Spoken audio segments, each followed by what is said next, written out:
오늘은 마가복음 4장에 있는 말씀부터 함께 살펴보고자 합니다. 마가복음 4장부터 우리 6장 13절까지 아마 오늘 그렇게 같이 정리를 해야 될 듯 합니다. 마가복음 그 4장에는 그 마태 그리고 또 누가복음에 있는 말씀들이 다 함께 얘기하고 있는 그 네 가지 밭에 대한 이야기입니다.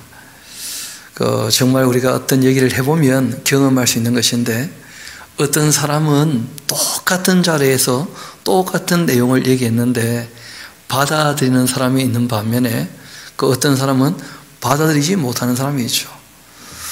또 받아들이는 사람들 중에서도 그것을 실천하는 사람이 있는 반면에 알아듣기는 하는데 실천하지 못하는 또 사람도 있는 거예요. 예수님께서 말씀을 하시면서 하나님의 말씀은 변함이 없는데 그 말씀을 받아들이는 사람 마음에 여러 가지 모양이 있다 하는 것을 우리에게 알려주고 계시는 거죠. 그래서 오늘 그 내용들을 다시 한번 마음에 잘 살펴서 내 마음밭은 어떠한지, 그리고 정말 이 말씀을 우리가 읽고 듣고 배우면서 이 말씀을 알아들은 대로 우리 삶에 또 그렇게 적용하고 있는지, 우리 삶 가운데 이 말씀에 대한 열매가 확실히 드러나고 있는지, 정말 그 한두 가지 우리의 삶의 영역이 아니라 우리의 삶의 영역의 모든 부분에 있어서 그 다 하나님 말씀대로 살아가는 것으로 그렇게 정말 30배, 60배, 100배의 결실이 있는지, 그런 것들을 우리가 한번 살펴봐야 될 터인데, 그 하나님 말씀을 받아들이지 못하는 사람의 마음의 생김새가 어떤지로 잘 설명을 하셨으니까 우리 한번 내용을 차근차근 살펴봅시다. 예수께서 다시 이 바닷가에 되어 있는데 실제로는 갈릴리 호수죠, 그렇죠? 호수. 이 당시 사람들은 그 물이 많으면 그냥 바다라 이렇게 표현하는 경우가 종종 있었거든요. 그래서 갈릴리 그 호수인데 거기서 이제 가르치십니다. 큰 무리가 모여들었을 때 예수께서 그 바다에 떠 있는 배에 올라 앉으셨고 온 무리는 바닷가 육지에 이제 있게 되었죠. 그때 예수님께서 여러 가지를 이 비유로서 가르치셨는데 그 가르치시는 중에 그에게 말씀하신 것이 이러했습니다. 들으라, 이 씨를 뿌리는 자가 뿌리러 나가서 뿌릴새 들어는 길가에 떨어짐에 새들이 와서 먹어버렸다.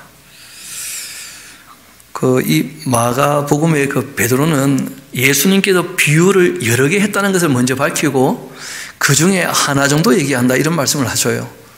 더 많았다는 얘기죠, 그렇죠? 그래서 마태복음을 보면 그 천국에 대한 비유 얘기가 더 많이 나오는 것을 보게 됩니다. 당연히 그렇죠. 그런데 그 많은 비유 중에 이 비유가 어떻게 보면 참 중요하다 해서 이 베드로 사도께서는 여러 가지 비유 중에 이 비유를 특별히 이제 말씀하신 듯한데, 들으라 하면서 이제 얘기하십니다. 씨를 뿌리는 자가 뿌리러 나가서는 뿌려봤는데 들어는 길가에 떨어졌다. 그 새들이 와서 먹어버렸고, 그리고 들어는 흙이 얕은 돌밭에 떨어짐에 흙이 깊지 아니하므로 곧 싹이 나오나 해가 돋은 후에 타서 이 뿌리가 없으므로 말라버렸고, 들어는 가시 떨기에 떨어짐에 가시가 자라 기운을 막음으로 결실하지 못하였고, 들어는 좋은 땅에 떨어짐에 자라서 무성하여 결실하였으니 30배, 60배, 100배가 되었다. 그렇게 말씀하신 거예요. 그런데 우리가 이 말씀을 들을 때 어떤 분이 그런 질문들을 합니다. 왜 그 씨를 길가에다 뿌립니까? 길가라는 거 뻔히 알면서 이런 식으로 얘기를 해요. 여러분, 그 말씀은 비유라는 걸 꼭 기억하셔야 돼요. 비유. 비유라고 할 때는 말씀하시는 요지가 무엇인지를 파악을 해야지 모든 내용들을 1:1로 어디에 견주어서 얘기할 수 있는 게 아니라는 거예요. 이 비유에 대해서 설명을 다 하시거든요, 예수님께서. 그래서 예수님이 말씀을 전하러 오셨고 그 말씀을 받아들이는 사람들의 마음밭이 여러 종류다. 지금 이 얘기를 하시는 것이지, 예수님께서 길가인데 뻔히 알면서도 괜히 뿌렸다, 헛수고 했네, 뭐 그런 얘기하는 게 전혀 아닙니다. 비유를 얘기할 때는 반드시 뒤에 뭐가 나오느냐 하면 설명이 따라 나와요. 그러니까 비유풀이를 본인이 하지 않도록 조심해야 됩니다. 성경에 보면 이런저런 비유로 하신 말씀들이 나오는데, 그 비유로 하신 말씀들은 역사적 정황이라든지 또는 이 예언자나 선지자의 설명이라든지, 또 예수님께서 비유로 말씀하실 때는 예수님 스스로가 그 비유에 대한 해석을 다 하셔요. 그 비유에 대한 해석을 하셨다면 다른 해석은 없는 겁니다. 그 예수님이 해석을 다 하셨다는데 뜬금없이 또 이상한 사람이 나타나서 자기가 비유풀이 한다면서 엉뚱한 풀이하고 있으면 그 전부 잘못된 풀이가 되는 것이죠. 그 비유라고 할 때에는 그 풀이하신 내용이 비유하신 이유와 목적이라는 거예요. 그래서 그것을 벗어나지 않도록 주의하고 조심할 필요가 있습니다. 이렇게 이제 예수님께서 말씀을 하시고 난 다음에 한 말씀 언지를 하셔요.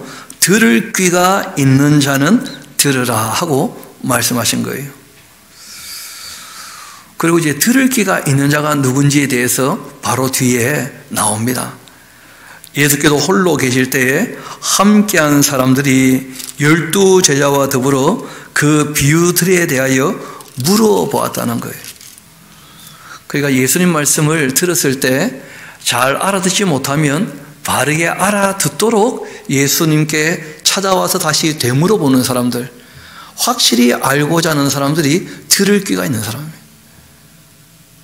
그러니까 대충 듣고는 멋대로 해석해 버리는 사람은 들을 귀가 없는 사람들이에요. 예수님 말씀을 알아들은 게 아니고 자기 마음에 나는 대로 해석해 버린 사람들이죠. 그래서 들을 귀가 있다는 말은 예수님 말씀을 알아들을 귀가 있는 사람. 그러니까 예수님이 비유로 말씀하셨을 때 그 비유가 무엇인지를 잘 모르면 반드시 와서 물어보는 것이죠. 또 우리 같으면 그 뒤에까지 더 읽어보는 거예요. 앞의 내용과 뒤의 내용과 본문의 내용을 다 살펴가지고 정황을 따져서 명확한 내용이 확인될 때까지 읽어야 그 들을 귀가 있는 사람이 되는 것이죠. 그 제자들이 예수님 비유로 말씀하실 때 당연히 예수님께 찾아와서 그 비유에 대하여 설명해 주시기를 바라는 거예요. 정말 들을 귀가 있는 사람들이죠. 꽤 여러 사람이 함께 와서 여쭤봅니다. 그때 예수님께서 비로소 말씀하시죠.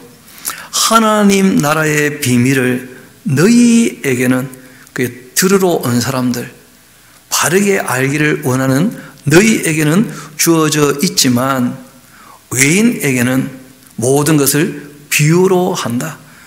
그러니까 비유로 하신 말씀 대충 알아듣고 멋대로 해석하는 사람들은 외인이라는 거예요. 외인. 하나님 나라 백성은 아닐 수 있다는 거예요.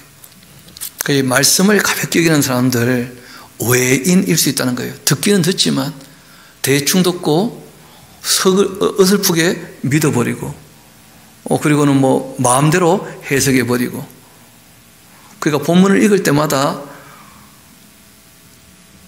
모든 사람들이 자기 멋대로 해석해버리면 그건 말이 안 되는 것이죠. 예수님께서 명확히 거기에 대하여 설명을 하십니다. 이어봅시다.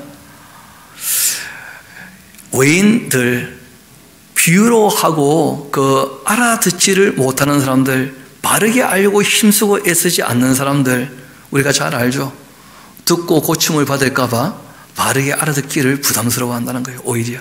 그래서 대충 그냥 듣고 말아버리는 것인데, 이는 그들로 보기는 보아도 알지 못하며 듣기는 들어도 깨닫지 못하게 하여서 돌이켜 죄의 사함을 얻지 못하게 하려고 하는 것이다. 왜냐하면 그들 스스로가 돌이켜 고침받을까 봐 두려워하고 있으니까. 그러니까 살던 대로 살면서 구원은 그냥 하나님의 은혜로 받겠다 하는데 그게 진짜 되겠냐는 거예요. 예수님 말씀이. 하나님 말씀을 사랑으로 안 받아들이면서 자신의 삶이 하나님의 뜻을 따라 바뀌지 않으면서 하나님의 사람이라 할 수 있겠냐는 거예요. 그러면서 그 비유를 차근차근 설명해 주십니다. 또 이르시되 너희가 이 비유를 알지 못하신데 어떻게 모든 비유를 알겠느냐? 그러니까 내가 설명해줘야 그 내용들을 다 알게 될 것이다 말씀하시면서 차근차근 설명해 주십니다. 뿌리는 자는 그 말씀을 뿌리는 것이다. 이 진리의 말씀에는 전혀 문제가 없죠. 기록된 하나님 말씀에 뭐가 문제가 있겠습니까? 예수님 말씀에 이런 말씀도 있죠. 그 당시 이제 그 바리새인들, 서기관들이 구약 성경을 가르치잖아요. 그러니까 그 가르치는 말씀은 따라 살라는 거예요. 그런데 그들의 삶은 본받지 말라 이런 말씀을 하셔요. 성경 얘기는 그 변치 않는 진리니까 그 성경 자체를 읽어주고 그 성경에 대한 설명하는 것은 성경 이야기니까 큰 문제 없다는 거예요. 그런데 그 말씀을 따라 살지 않는 그들의 삶은 아무 의미가 없다는 것이죠. 왜냐하면 기록된 말씀은 하나님의 사랑에 대한 이야기고 은혜와 진리에 대한 말씀이거든요. 이어봅시다. 뿌리는 자는 말씀을 뿌리는 것인데 말씀이 이 길가에 뿌렸다는 것은 이들을 가리키는 것이다. 곧 말씀을 들었을 때 그 듣기는 듣고 있는 거죠. 그렇죠? 앉아서. 그런데 사탄이 즉시 와서 그들에게 뿌려진 말씀을 빼앗아 가는 것이다. 함께 말씀을 상고해 보면 그런 경험들을 하게 되거든요. 조는데 들려오겠습니까? 앉아는 있어요. 앉아는 있는데 준비하지 않고 왔기 때문에 들려오지가 않는 거예요. 마음이 번잡하거나 아니면 졸거나 자거나 그러면 그 내용이 안 들어오죠, 당연히.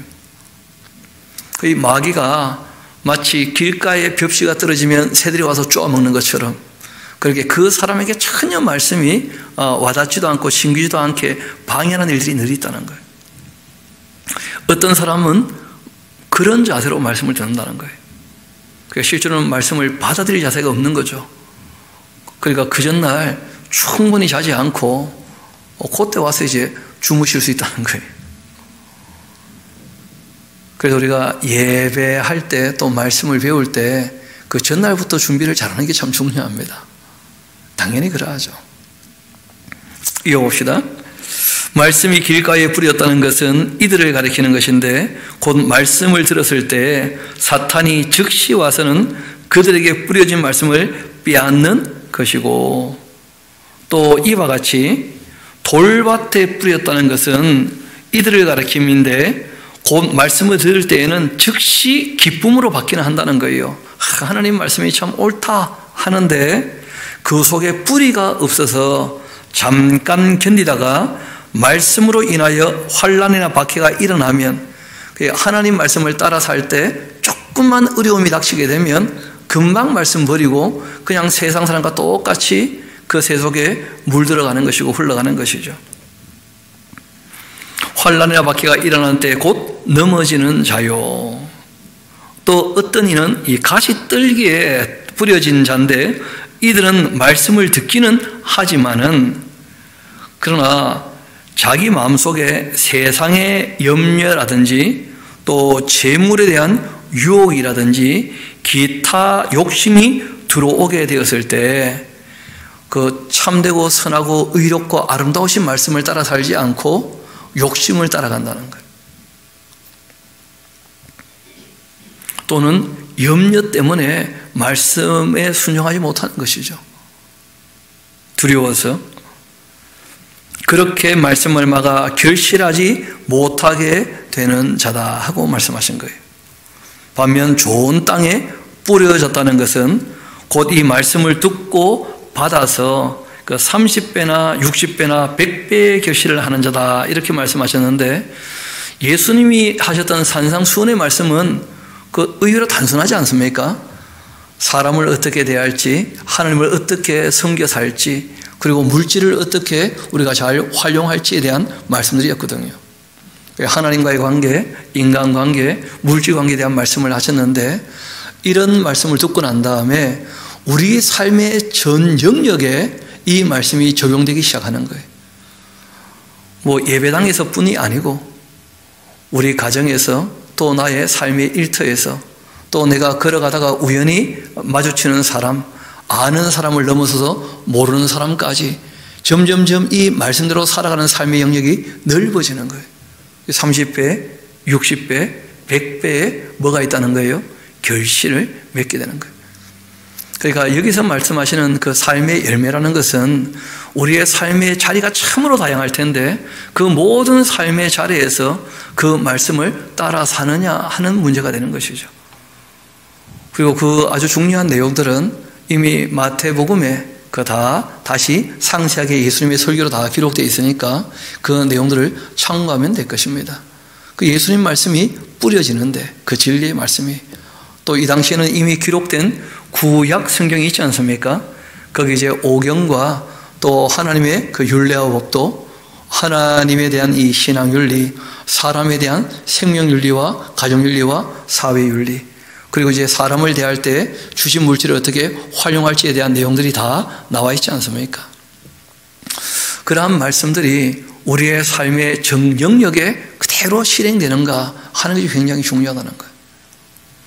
그래서 정말 마음이 옥토인 사람은 그 말씀을 받아들이고 자기가 어느 자리에 있든지 그 말씀대로 하려고 애를 쓰기 때문에 그 30배가 되었다가 60배가 되었다가 실제로 100배가 되었다가 점점 삶의 영역에서 그 말씀대로 사는 것이 더 확장이 되는 것이죠. 마음이 옥토인 사람이 그러하다는 거예요. 저도 이래 보면서 참 여러 사람을 대해보게 되는데 그 말씀을 정말 그대로 받아들이고 그 말씀대로 하려고 힘쓰고 애쓰고 거기에 대한 간증을 전해주시는 분들도 가끔 만나 뵙게 되거든요. 그런데 반면에 어떤 사람들은 똑같이 말씀을 읽고 듣고 배우는데도 별로 중요하지 않게 여기는 사람들이 있어요. 그럼 뭐 말씀이 답니까? 하면서 자꾸 자기 경험이나 체험으로 가려는 사람도 있거든요. 참 그런 사람들 만나면 마음이 참 무거워지는 것을 보게 됩니다. 저도. 그래서 예수님 말씀이 참 옳다 진짜. 전해지는 말씀은 똑같은데 그 말씀을 받아들이는 사람의 자세가 어떠한가? 그리고 그 말씀을 받아들일 때 그 사람이 그 말씀에 대한 정말 신앙의 열매가 있는가 없는가 그걸 한번 늘 확인해 봐야 될 것입니다. 이어봅시다. 또 그들에게 이르시되 사람이 등불을 가져오는 것 이거는 말 아래나 평상 아래에 두려고 함이냐 등경 위에 두려고 하는 것이냐.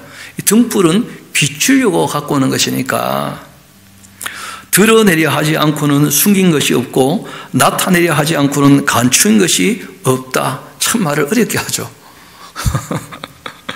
그 이유가 있습니다. 왜냐하면 베드로가 또 이 마가가 헬라인이 아니기 때문에 헬라어가 어떻게 보면 참 죄송한 얘기인데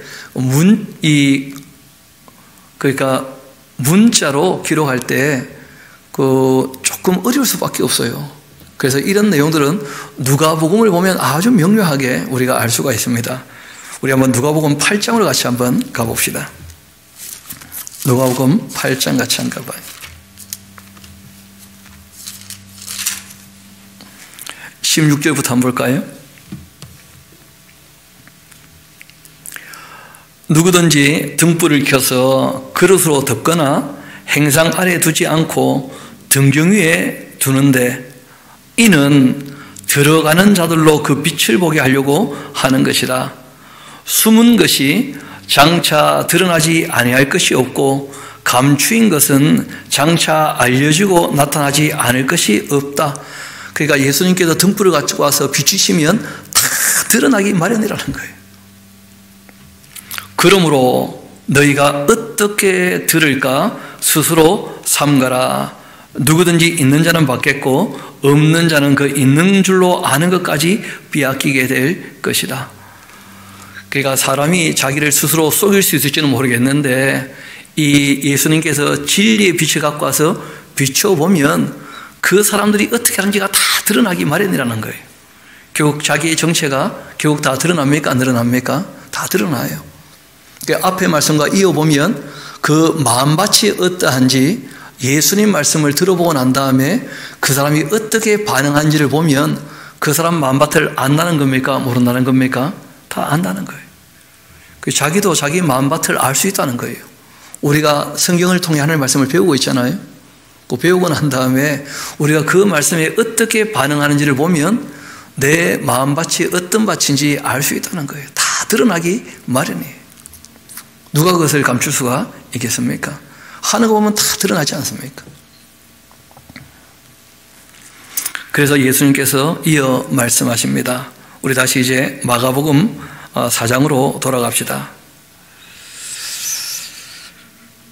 들을 귀가 있는 자는 들어야 한다. 또 이르시되 너희가 무엇을 듣고 있는가 스스로 조심해야 한다 하면서 예수님 말씀이 진리인데 하나님의 말씀인데 무엇을 듣고 있는지 무게감이 달라야 될 텐데 깊이 생각해 보라는 거예요. 이게 정말 가볍게 흘러들을 얘기인지 정말 마음판에 새기고 실천해야 될 말씀인지 무엇을 듣는지에 대해서 생각해 보라는 거예요. 너희의 헤아리는 그 헤아림으로 너희가 헤아림을 받을 것이며 더 받게 될 것이다. 그 있는 자는 받을 것이고 없는 자는 그 있는 것까지도 빼앗길 것이다. 그러니까 말씀을 듣고 또 어떤 사람이 있느냐 하면 그 말씀으로 자기 마음을 갈아엎으려고 하지 않고 자꾸 남을 헤아리는 사람들이 있어요. 그러니까 하나님 말씀을 듣고 난 다음에 그 말씀을 자기 삶에 적용하려고 힘쓰는 게 아니라 남들은 잘하고 있는지 못하고 있는지 자꾸 이렇게 남을 헤아리는 사람들이 있어요.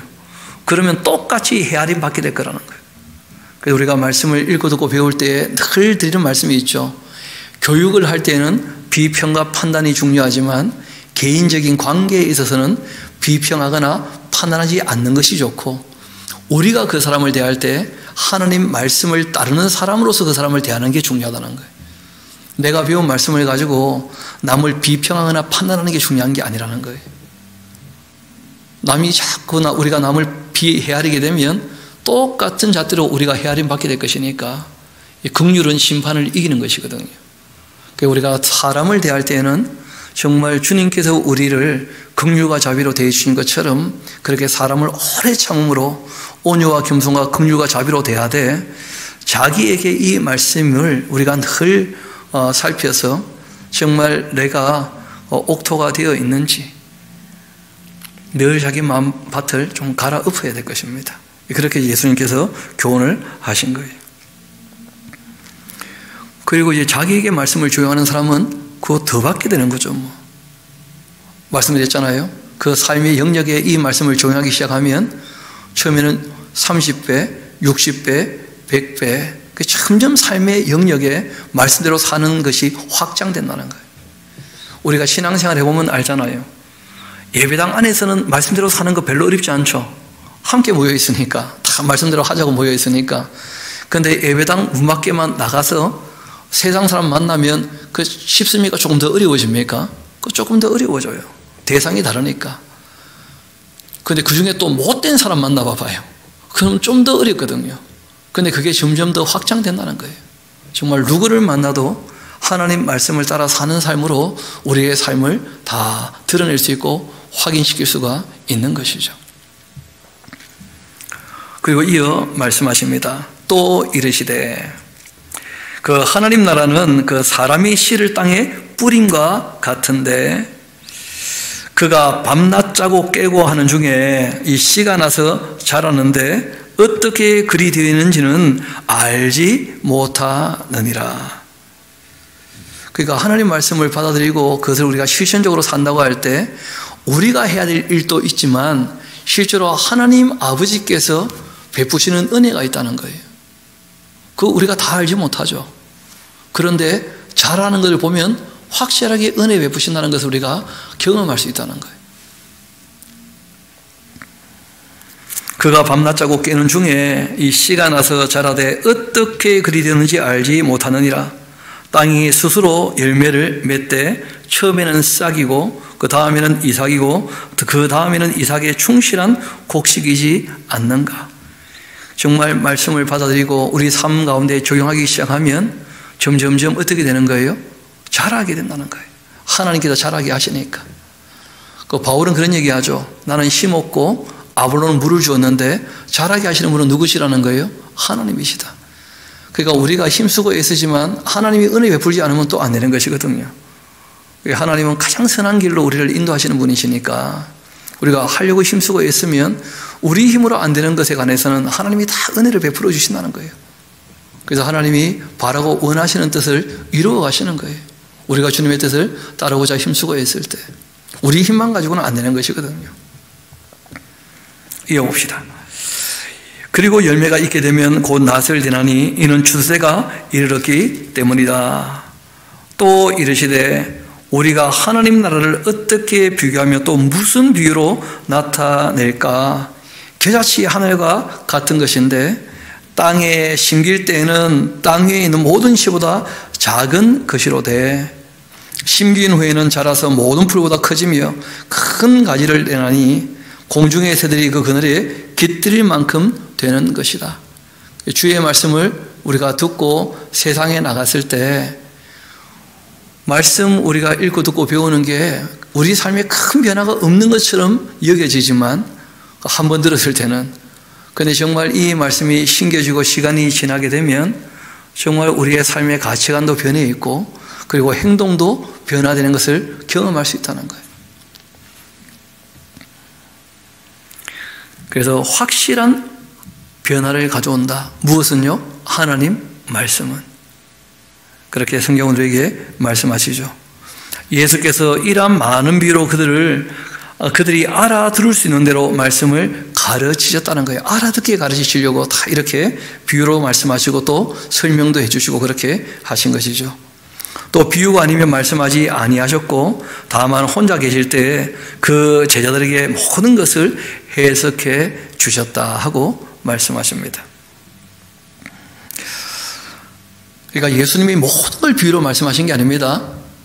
그 어떤 부분에 관해서 그러니까 사람 마음에 대해서 또는 영에 대한 세계에 대해서 또는 천국에 대해서 얘기할 때는 비유로 얘기할 수밖에 없는 거죠. 거기에 대한 설명이 또 다 나오게 되는 것이니까요.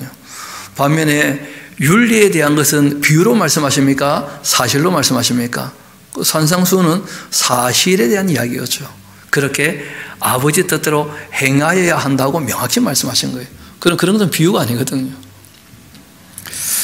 그날 저물 때 제자들에게 말씀하십니다. 우리가 이 저편으로 건너가자. 그렇게 하셔요. 그 예수님께서 지금 이제 갈릴리 호수를 서쪽에서 이제 동쪽편으로 건너가시는 겁니다. 특별히 이제 하실 일이 있었는데 그 거라사 지방으로 이제 건너가시는 거예요. 그날 저물 때 제자들에게 이르시되 우리가 저편으로 건너가자 하시니 그들이 무리를 떠나 예수를 배에 계신 그대로 모시고 가매 다른 배들도 함께 했고 큰 광풍이 일어나며 물결이 배에 부딪혀 들어와 배에 가득하게 되었습니다. 예수께서 고물에서 이 베개를 베고 주무시고 계셨는데 제자들이 깨우며 말하죠. 선생님이여 우리가 죽게 된 것을 돌보지 아니하시나이까. 그렇게 하니 예수께서 깨어 바람을 꾸짖으시며 바람들어 이르시되 잠잠하라 고요하라. 그렇게 하셨는데 바람이 그치고 아주 잔잔하게 되었다는 거예요. 왜냐하면 예수님이 창조주시거든요. 전능하신 하나님이셔요. 이에 제자들에게 말씀하십니다. 어찌하여 이렇게 무서워하느냐? 너희가 어찌 믿음이 없느냐? 아직도 내가 누군지를 모르고 있냐? 그런 거예요. 예수님이 메시아이신 것과 오늘 우리가 예배 제일 처음 시편 2편 말씀을 쭉 읽어드렸는데 하나님의 아들 하나님이심에 대해서 믿지 못하니까 두려워하는 거죠. 전능하신 하나님 아들 하나님이시라면 그러면 아무 문제가 없는 것이죠. 너희가 어찌 믿음이 없느냐? 그래서 예수님이 약속된 메시아 그리스도이시다 하는 것과 예수님이 전능하신 하나님의 아들 하나님이시다, 이 두 가지가 확실히 믿으셔야 돼요. 그래서 베드로의 그 신앙 고백이 그런 것 아닙니까? 너희는 나를 누구로 하느냐? 그리스도이시고 살아계신 하나님의 아들이십니다. 그렇게 예수님을 이제 알아보게 되었을 때 예수님께서 너 참 복이 있다 하시고는 이제 그 예수님 알아봤으니까 그 다음 예수님의 그 십자가와 부활에 대해서 그렇게 미리 또 말씀하신 내용들이 나오게 되는 것이죠. 이렇게 말씀하시지만 그들이 심히 두려워합니다. 서로 말하되 그가 누구이기에 이 바람과 바다도 순종하는가 하면서 얘기를 하죠. 한편 예수께서 바다 건너편 이 거라사인의 지방에 이르셨다 하셨는데, 오늘 그 지도를 제가 좀 카톡에 보내드렸으니까 한번 살펴보시면 될 겁니다. 이 데가폴리스라는 곳이 있어요. 그 10개 큰 도시가 한 이 무더기로 이렇게 구역을 이루고 있습니다. 그리고 그 중심되는 도시가 로마의 진영이 있는 이 거라사 죄라시라고 하는 곳이에요. 거기는 이제 갈릴리 호수하고는 꽤 거리가 멉니다. 그리고 그 중간쯤 되는, 거기서 이제 한참 갈릴리 호수로 한 52km 더 오면 가다라 지방이 있어요. 그래서 마태복음에는 가다라 지방이다 이렇게 되어 있어요. 가다라 지방도 이 갈릴리 호수에서 한 8km 좀 떨어져 있거든요. 거기서 이제 더 이 갈릴리 호수 쪽으로 오게 되어지면, 그러면 여기는 이제 거라사인의 지방이라 그렇게 되어 있는데, 그 더 가까이도 이 거라사라 그렇게 불릴 만한 그런 자그마한 또 소읍이 있어요. 실제로 이제 거라사인의 지방이니까 그 데가폴리스 전체가 다 포함되는 겁니다. 그리고 이제 이 거라사라고 하는 이 죄라시라고 하는 그 성은 지금도 로마 사람들이 만들어 놓았던 그 포럼하고 그 도로하고 잘 닦여 있어요. 그 로마 시대의 도시의 원형 중에 제일 그 원래 형태를 그대로 갖고 있는 도시가 바로 지금 죄라시예요. 뭐 성지순례 가면 알 수가 있고, 또 요즘에 인터넷 들어가서 이 죄라시, 거라사 치면 그 다 나옵니다. 거기 이제 로마 사람들이 많으니까 이 로마 사람들에게 공급하기 위해서 돼지를 또 키운 거예요, 이 사람들이. 그러니까 이스라엘 백성들이 돼지가 부정한 짐승인데 키우면 되냐 하는데, 그 로마 사람들에게 공급하려고 키우는 것이야 뭐. 그게 무슨 말이냐면, 낙타라고 하는 이 동물은 그 되새김질을 하지만 굽이 안 갈라졌잖아요. 낙타를 보면 통굽이거든요.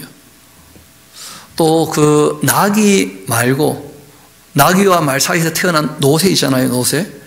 그런 것도 전부 부정한 동물들이거든요. 그런데 농사 짓는데 또 이동하는데 약대라든지 노새라든지 다 활용합니까, 안 합니까? 뭐 그런 것이니까 생존을 위하여 필요한 것들에 관해서는 부정한 짐승들하고 함께 지낼 때 그 뭐 씻고 집에 들어오면 되는 것이고, 이 부정한 짐승을 만졌을 때 화목 제사를 드릴 때 참여하지는 못하는 거예요. 그 제사를 앞두고는 정말 몸을 깨끗하게 해야 되는 것이죠. 뭐. 그래서 생활에 관련되어 있을 때 부정한 동물들이 늘 주변에 있었던 것도 사실이었거든요. 그러니까 돼지만 특별히 뭐 혐오하고 그런 것은 아니었다는 거예요. 그러니까 이거는 뭐 로마 사람들이 필요해서 공급에 바치면 또 먹고 살 수 있는 길이 있으니까 그렇게 이제 키우고 있는 그런 곳이었는데, 거기에 이제 귀신 들린 특별한 사람이 하나 있었던 겁니다. 예수께서 바다 건너편 거라사인의 그 지방에 이르러 배에서 나오심에 곧 더러운 귀신 들린 그 사람이 무덤 사이에서 나와 예수를 만납니다. 그 사람은 무덤 사이에 거처하고 있었고, 이제는 아무도 그를 쇠사슬로도 맬 수가 없는, 정말 감당이 안 되는 그런 인물이. 이는 여러 번 고랑과 쇠사슬에 매어서도 쇠사슬을 끊고 고랑을 깨뜨렸기 때문입니다. 그리하여서 아무도 그를 제어할 힘이 없었습니다. 그래서 예수님이 일부러 여기 찾아오신 겁니다. 어떻게 보면 아무도 제어할 힘이 없으니까. 밤낮 무덤 사이에서나 산에서나 늘 소리를 지르고 돌로 자기 몸을 해치고 막 이 귀신 들린 사람이 사람의 몸을 아주 괴롭게 만드는 거죠. 그러고 있다가 멀리서 예수님을 알아보고는 달려와 절을 하고 뭐라고 얘기하느냐 하면, 큰 소리로 부르짖어 이르되 지극히 높으신 하나님의 아들 예수요. 갈릴리 호수를 건널 때 제자들은 못 알아봤는데 귀신은요, 예수님이 하나님의 아들인 걸 알아봐요. 늘. 문제는 하나님이 사랑하지 않기 때문에 안다고 되는 게 아니거든요, 신앙이. 하나님의 아들 예수여, 나와 당신이 무슨 상관이 있나이까? 원컨대 하나님 앞에서 맹세하고 나를 괴롭히지 마옵소서 하면서 얘기를 해요. 이는 예수께서 이미 그에게 이르시기를 더러운 귀신아 그 사람에게서 나오라 그렇게 하셨기 때문이었죠. 물어보십니다. 너 대체 이름은 뭐냐? 그랬더니 귀신이 아주 특별한 얘기를 해요. 내 이름은 군대인데, 그런데 우리가 하는 말 나오지 않습니까? 그러니까 한 사람 손에 귀신 한 마리가 아니고 여러 마리가 들어가 있는 거예요, 지금. 그 비좁도 하지 않고 들어가 있는 모양인데, 실제로 군대쯤 되면 적어도 2,000명, 많으면 6,000명이거든요. 이 당시에 군대가. 그런데 자기들의 별명이 군대라는 거예요. 우리가 많기 때문입니다. 그렇게 얘기를 해요. 자기를 그 지방에서 내보내지 마시기를 또 강구합니다. 종종 말씀드리죠. 하나님은 무소부지하신데, 그런데 이 악령 또 천사들은 그 시간, 공간에 대한 제약을 받는다는 거예요. 그러니까 이 군대 귀신은 그 지방에 있기를 원했던 그런 입장인데, 그 지방에서 내보내지 마시기를 강구합니다. 또 마침 거기 돼지의 큰 떼가 산곁에서 먹고 있어가지고 이에 강구하죠. 이르되 우리를 돼지에게로 보내어 들어가게 하소서. 그렇게 했고 그걸 허락해 주십니다. 그러자 더러운 귀신들이 나와 돼지에게로 들어갔고, 거의 한 2,000마리쯤 되는 돼지떼였는데, 굉장히 많죠, 그죠? 2,000마리면.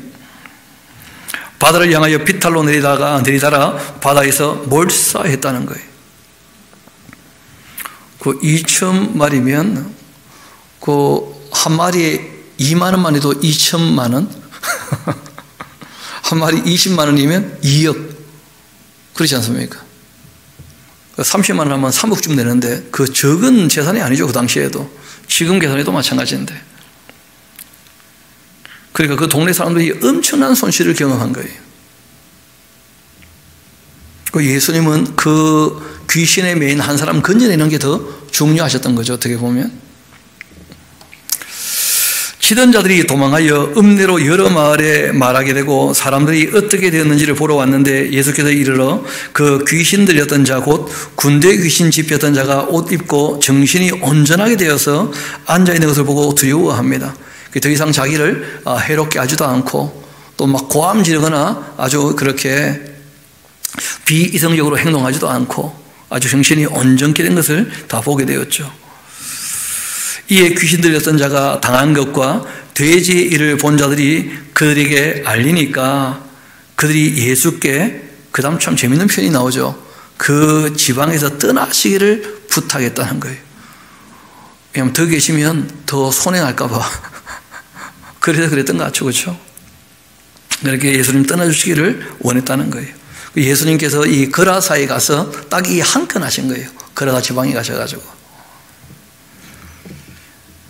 때로 사람들이 어찌할 수 없는 일이 있을 때 예수님께서 찾아가셔서 도와주시는 일들이 있었던 것인데, 이 악령이 그렇게 매여서 정말 이성도 잃어버리고 자기 몸을 해롭게 하는, 그리고 더 이상 사람들이 제어할 수도 없게 되었던 그 사람에 대해서 예수님께서 온전케 하신 것이죠.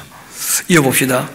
이에 귀신 들렸던 자가 당한 것과 돼지 일을 본 자들이 그들에게 알리고, 그들이 예수께서 그 지방에서 떠나시기를 강구하게 됩니다. 18절입니다. 예수께서 배에 오르실 때 귀신 들렸던 사람이 함께 있기를 이제 강구하게 되는데, 그러나 허락지 않으시고는 그에게 말씀하시죠. 집으로 돌아가서 주께서 너에게 어떻게 큰 일을 행하셔서 너를 불쌍히 계신 것 내 가족에게 알리도록 해라. 그렇게 하셨고, 그가 가서 예수께서 자기에게 어떻게 큰 일을 행하셨는지를, 이 데가볼리 하는 말이 뭐냐면 데카폴리스, 10개 도시가 큰 한 단위로 묶여져 있어요. 그 데가볼리라 얘기해요. 그 중에 중심되는 도시가 바로 거라사, 이 쬐라시의 제라시. 그래서 이 거라사 지방하면 데가볼리 전체를 포함하는 그런 장소가 되는 것이죠. 그래서 그 데가볼리에 전파되게 됩니다. 이 데가볼리는 요단강 동편에 있는 그 땅이기도 하죠. 모든 사람이 놀랍게 여기게 되었습니다. 한편 이제 예수님께서 배 타시고 다시 이제 맞은편으로 건너가시게 되는데, 이 큰 무리가 그에게로 모이고 이에 바닷가에 계셨고 가버나움으로 가신 것이죠. 그때 회당장 중 하나였던 야이로라 하는 이가 왔어요. 그 가버나움이라는 동시가 이 크기 때문에 회당이 여러 개가 있죠, 당연히. 그래서 회당장 중에 하나였던 그런 말이 나오죠. 이 야이로라 하는 이가 와서는 예수를 보고 발 앞에 엎드립니다. 간곡히 구하여 이르되 내 어린 딸이 죽게 되었으니까 오셔서 그 위에 손을 얹으사 그로 구원을 받아 살게 하소서. 그렇게 부탁을 해요. 그래서 예수님께서 이제 그 회당장 집으로 이제 가시는 중이었죠. 이에 그와 함께 가실새 큰 무리가 따라가며 애워서 막 밀고 하는데, 그때 한 여자가 예수님 뒤따라오면서 특별한 마음을 가지고 그 옷자락을 붙잡은 겁니다. 이 12해를 혈루증으로 알아왔던 한 여자가 있었다는 거예요. 재미있게도 이 죽었다가 살아났던 아이도 한 12살쯤 되었던 여자아이거든요. 이 여자는 12년 동안 정말 고통 가운데 있었는데, 이 혈루병이 아니고요, 혈루증이라 되어 있죠. 그 피가 계속 흐르는데 멈추지 않는 그런 병이 아니고, 혈루라고 하는 말은 피나 구름이 성기에서 계속 흘러나오는 병을 얘기해요. 피가 흐르는 병. 그러니까 이 일종의 큰 성병이 되겠는데, 여하튼 그런 이제 부정한 사람이 되는 것이죠. 그렇죠? 그 12해를 혈루증으로 알아온 여자가 있었는데, 많은 의사에게 많은 괴로움을 받아요. 참 여자니까 그 산부인과에서 뭐 그럴 수 있잖아요. 그렇죠? 또 이 병이라는 것이 뭐 이렇게 쉽게 드러낼 수 있는 부위도 있지만 그렇지 않은 부위도 있는 것이니까, 그래서 의사들에게 많은 괴로움을 받았다는 거예요. 수치도 많이 받고, 그리고는 가진 것도 다 허비했어요. 낳지도 못한 것이죠. 아무 효용도 없고 도리어 더 중하여 가던 차였습니다. 예수의 소문 듣고 무리 가운데 끼어 이 뒤로 와서 그 옷에 손을 대었는데, 이는 내가 그 옷에만 손대어도 구원을 받겠다 하고 생각하기 때문이에요. 예수님 옷자락이라도 붙잡으면 낫지 않겠는가, 그런 믿음을 가지고 붙잡은 것이었는데, 이는 내가 그 옷에만 손대어도 구원을 받으리라 생각함일러라. 이에 그 혈루 근원이 마르게 되었고 병이 나은 줄을 몸이 깨닫게 되었다는 거예요. 이건 뭐 다 그 여자의 나중에 간증이었겠죠. 예수께서 그 능력이 자기에게서 나가신 줄을 스스로 아시고는 무리 가운데 돌이켜 말씀하십니다. 누가 내 옷에 손을 대었냐? 그렇게 하시니 제들이 여짜오되 무리가 애워서 미는 것 보시며 또 누가 내게 손을 대었느냐 물으시나이까? 그렇게 하는데, 예수께서 이 일을 행한 여자를 보려고 둘러보신 거예요. 여자가 자기에게 이루어진 일을 알고는 두려워해서 떨며 와서 그 앞에 엎드려 모든 사실을 여쭈게 되었습니다. 그때 제들도 다 듣게 되었겠죠. 그렇죠? 그래서 이 내용이 상세히 다 여자 마음에서 일어났던 모든 이야기가 다 기록이 되어 있는 거예요. 이 여자가 다 얘기를 했으니까. 그렇게 모든 사실을 여쭈니 예수께서 이르시되 딸아, 너의 믿음이 너를 구원하였다. 평안히 가라. 너의 병에서 놓여 건강할지어다 하고 말씀하신 겁니다. 그리고 아직 예수께서 말씀하실 때 회당장이 그 집에서 사람들이 와서 회당장에게 이르되 당신의 딸이 죽었나이다. 어찌하여 선생을 더 괴롭게 하나이까? 예수께서 그 하는 말을 곁에서 들으시고는 회당장에게 말씀하십니다. 두려워하지 말고 믿기만 하라. 그렇게 얘기하셔요. 그때 베드로와 야고보의 형제 요한 외에는 아무도 따라옴을 허락지 아니하셨는데, 회당장 집에 함께 가사 떠드는 것과 이 사람들이 울며 심히 통하는 걸 보셨는데, 들어가서 그들에게 한 말씀 하십니다. 왜냐하면 이 아이가 죽었거든요. 너희가 어찌하여 떠들며 우냐? 이 아이가 죽은 것이 아니라 잔다. 이렇게 말씀하셨어요. 그러자 그들이 예수님을 비웃습니다. 왜냐하면 죽었거든요. 자기들이 봤을 때 확실히. 그때 예수께서 그들을 다 내보내신 후 아이의 부모와 또 자기와 함께한 자들을 데리시고 아이 있는 곳에 들어가서 그 아이의 손잡고 말씀하십니다. 달리타쿰. 이게 아람어예요. 아람어. 예수님은 갈릴리 사투리, 히브리어, 아람어 다 함께 사용을 하셨어요.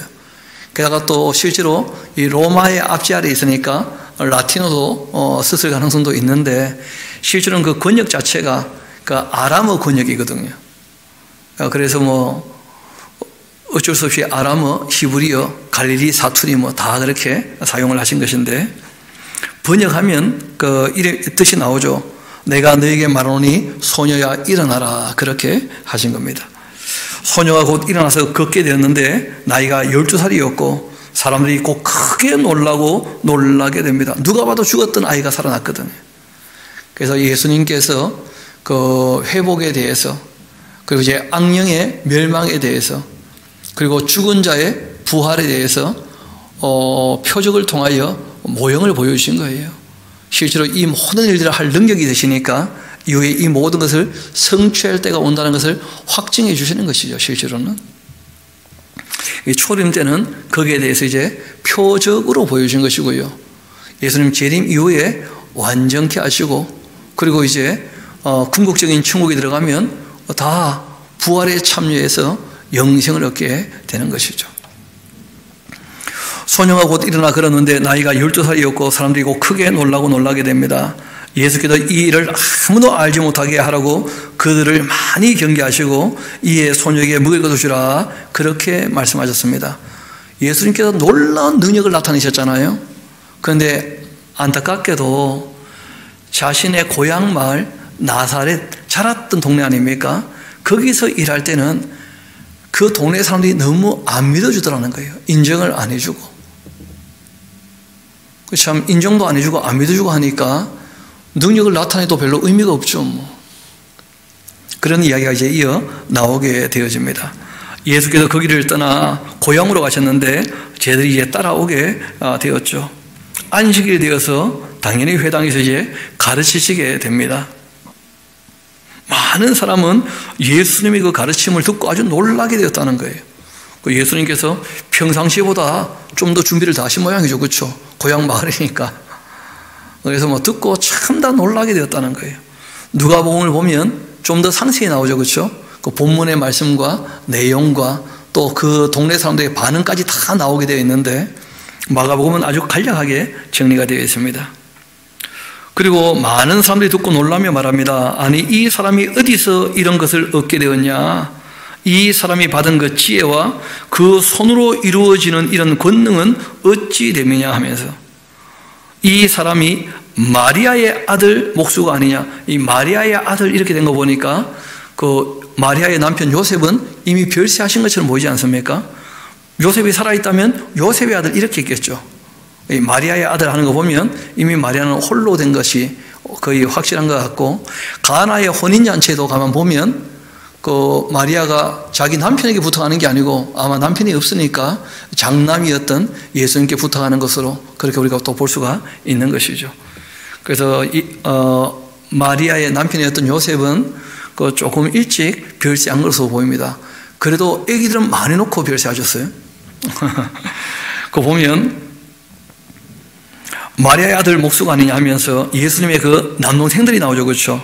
다 마리아의 소생들인데 야고보, 요셉, 유다, 시몬의 형제가 아니냐. 또 그 누이들도 있었다. 적어도 둘 이상 딸도 있었다는 거예요. 우리와 함께 여기 있지 아니하냐 하고는 예수를 이제 배척하게 됩니다. 로만 카톨릭에서는 이 마리아는 예수님만 돕고 평생 처녀였다 이런 주장을 하거든요. 전혀 그렇지 않습니다.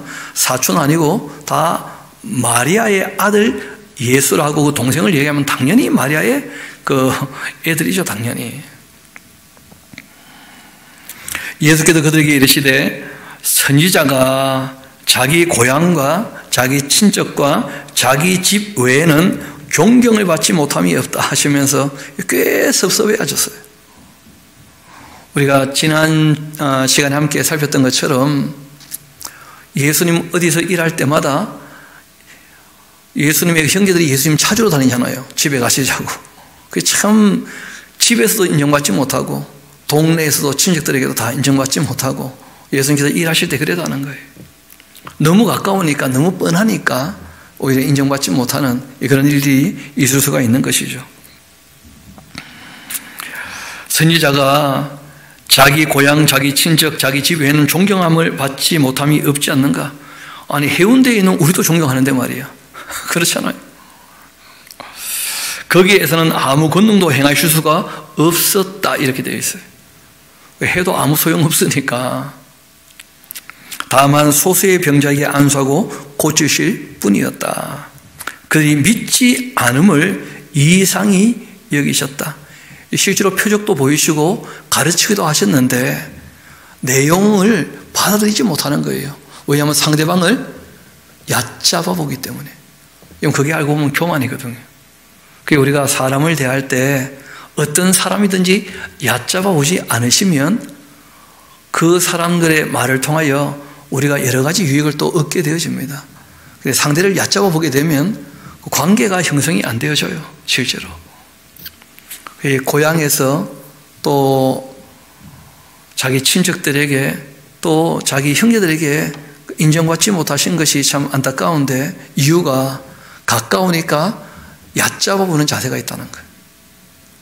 이번에도 보니까 뭐 정치 세계도 그렇잖아요. 나이 적다고 얕잡아 보니까 또 시끄럽고 막 그런 게 있잖아요. 그렇게 되면 안 됩니다. 사람 누구나 다 존중하고 우리가 정말 소중히 여겨야 될 것인데, 안타깝게도 그렇게 되고 말았죠. 그리고 이제 예수님께서 고향 마을에서는 별로 소득이 없었지만 제자들이 이제 파송에서 또 일을 맡기시는 것을 보게 됩니다.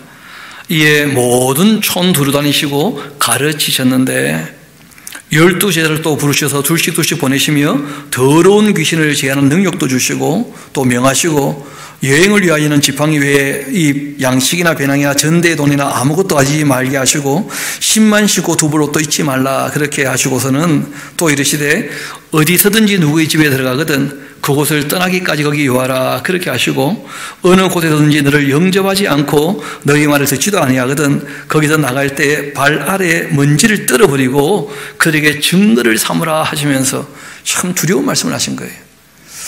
그러니까 실상 이제 이런 이야기들은 이스라엘에게는 굉장히 중요한 사건이었습니다. 왜냐하면 예수님 죽으시고 부활하시고 승천하시고 AD 70년에 이스라엘 자체가 완전히 멸망하거든요. 예루살렘 무너지면서 성전이 파괴되고 마는 거예요. 정말 자기 백성을 위해서 와서 3년 반 동안 일하실 때 예수님께서는 최선을 다해 보시는 거예요. 그런데 그렇게 애를 쓰고 말씀을 전해도 안 받아들이면 그 발에서 어떻게 하는 겁니까? 그 먼지를 떨어버리는 거예요.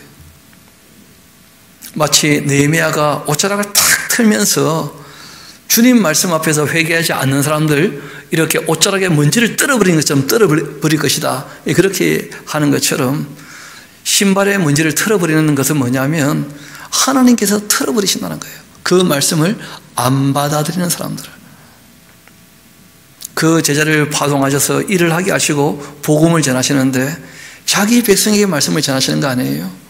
잃어버린 양들을 위하여 특별히 3년 반 동안 하나님 잠깐만요 하시고 일하고 계시는 그런 입장이었는데, 그런 은혜와 긍휼과 자비를 거역하고 거절해버리면 먼지 떨어버리듯이 털어버리는 거예요. 참 이스라엘 백성들에게는 두려운 말씀이었죠. 그 제자들이 했던 말은 딴 게 아니었습니다. 그 말씀의 핵심은 회개하라, 하나님께로 돌아오라는 거예요. 그리고 많은 귀신을 쫓아내기도 하고 많은 병자에게 기름을 발라 고치기도 하고, 그러니까 사도들에게 특별히 이제 능력을 주시고 그 일을 하게 하신 것이었고, 이후에 예수님께서 이제 십자가를 앞두고 말씀하실 때는 내가 함께 할 때는 그렇게 되었겠지만 내가 떠나고 난 다음에는 이제 꼭 그렇게 되는 것은 아니라 하는 것을 또 말씀하신 것을 나중에 또 우리가 누가복음에서 확인하게 될 것입니다. 오늘 우리 마가복음 그 6장 13절까지 우리가 정리를 쭉 하게 되었는데, 우리가 이미 산상수훈은 마음에 잘 새겨져 있을 것이고 또 십계명도 우리가 다 알고 있을 것인데, 정말 이 말씀 우리가 받아들인 대로 우리의 삶의 모든 영역에서 이 말씀대로 이루어지고 있는지, 우리 삶 가운데 이렇게 우리가 살아가는 이 삶이 있는지를 다시 한번 확인해 보시고 주님께 도움을 바라고 또 이 말씀 가지고 우리 마음밭을 또 우리가 잘 갈아엎으면 좋겠습니다. 한 2, 3분 정도 우리 조용히 이 말씀을 마음에 새기면서 우리 주님 하신 일들을 기억하면서 우리 안에 이 잡된 것들이 없도록, 흠이나 티나 주름 잡힌 것이 없도록 주님 앞에 도움을 바라며 조용히 함께 기도하도록 하시겠습니다.